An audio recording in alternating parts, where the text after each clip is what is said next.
Washington D C آئیں اور white house کا نظارہ نہ دیکھیں تو سیر شاید نامکمل ہی رہ جائے۔ یہاں آنے والوں کو امریکی صدر کی جھلک تو شاید ہی کبھی ملے، لیکن وائٹ ہاؤس کے عین سامنے ایک جھونپڑی میں بیٹھی خاتون سے ان کی ملاقات ضرور ہو جاتی ہے۔ ملیے کونی پیچورو سے، جو گزشتہ 27 برس سے وائٹ ہاؤس کے سامنے ایٹمی ہتھیاروں کے پھیلاؤ کے خلاف پرامن احتجاج کر رہی ہیں۔ 1960 میں اسپین سے امریکہ آئی کونی کئی برس تک نیو یارک میں اسپین کی حکومت کے لیے کام کرتی رہیں، لیکن شوہر سے طلاق اور اپنی نومولود بچی سے جدائی نے ان کی زندگی پوری طرح بدل دی۔ مدد کی تلاش میں انہوں نے واشنگٹن ڈی سی کا رخ کیا، جہاں انہیں زندگی کی مزید تلخیوں کا احساس ہوا۔ جب میں اپنے بچے کے بارے میں کچھ نہ کر سکی تو میں نے سوچا کہ میں اب دنیا کے تمام بچوں کے لیے کچھ کرنا چاہتی ہوں۔ میں نے جاپان میں ایٹمی دھماکے سے متاثر لوگوں کی تصویریں دیکھیں اور خود کو اس مسئلے کے حل کے لیے وقف کر دیا۔ امریکی آئین میں موجود پہلی ترمیم عوام کو آزادی اظہار رائے کا حق دیتی ہے، جس کی مدد سے کونی 27 سال سے لوگوں کو جوہری ہتھیاروں کے خوفناک اور دور رس نتائج کے بارے میں خبردار کر رہی ہیں، جسے وہ اپنا فرض سمجھتی ہیں۔ میری کوشش ہے کہ لوگوں کو جوہری ہتھیاروں کے پھیلاؤ کے خلاف راغب کروں۔ حالات روز بروز خراب ہوتے جا رہے ہیں، ہتھیار کسی کے ہاتھ بھی لگ سکتے ہیں اور ان کے تابکاری اثرات ہمیشہ فضا میں رہتے ہیں۔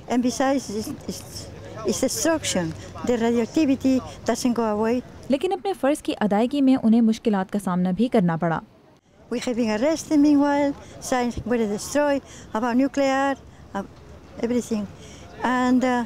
Then on 84, Reagan decided not to have no more signs in front of the gates and forced us to move to this area across the street. And immediately here they passed more regulations by limiting the size and number of the signs. The signs used to be larger in more quantity.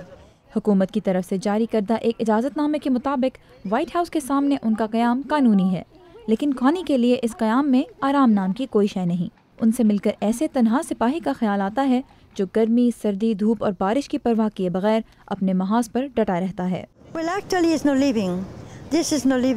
یہ کوئی جینا نہیں، یہ جینے کا طریقہ نہیں، یہ بہت بڑی قربانی ہے، بہت کچھ برداشت کرنا پڑتا ہے، مگر میں جی رہی ہوں۔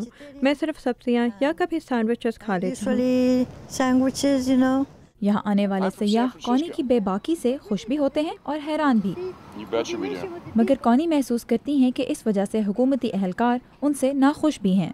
وہ مجھے روکنے کی جتنی کوشش کرتے ہیں اتنی ہی مجھے اپنا پرامن احتجاج جاری رکھنے کی قوت ملتی ہے۔ کچھ لوگ سمجھتے ہیں کہ یہ پاگل پن ہے، میں کہتی ہوں کہ پاگل وہ ہیں جو ہتھیاروں کو دنیا میں پھیلا رہے ہیں۔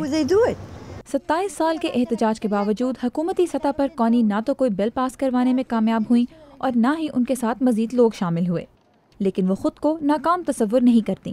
ان کے لیے کامیابی اس میں ہے کہ لوگ کم از کم کچھ لمحوں کے لیے اس اہم مسئلے کے بارے میں سوچنے پر مجبور ہو جائیں، اور شاید یہی وہ جذبہ ہے جو انہیں اپنے محاذ پر ڈٹے رہنے کی طاقت دیتا ہے۔ کونی پیچورو عالمی سیاست کی تاریخ کو تو شاید نہ بدل سکے، لیکن واشنگٹن ڈی سی کی تاریخ میں ان کا نام ایک ایسی عورت کے طور پر ضرور لکھا جائے گا جس نے عالمی طاقت کے مرکز کے سامنے کئی دہائیوں تک اپنے خیالات کا اظہار آزادی کے ساتھ کیا۔ سارہ زمان، وائس آف امریکہ، واشنگٹن۔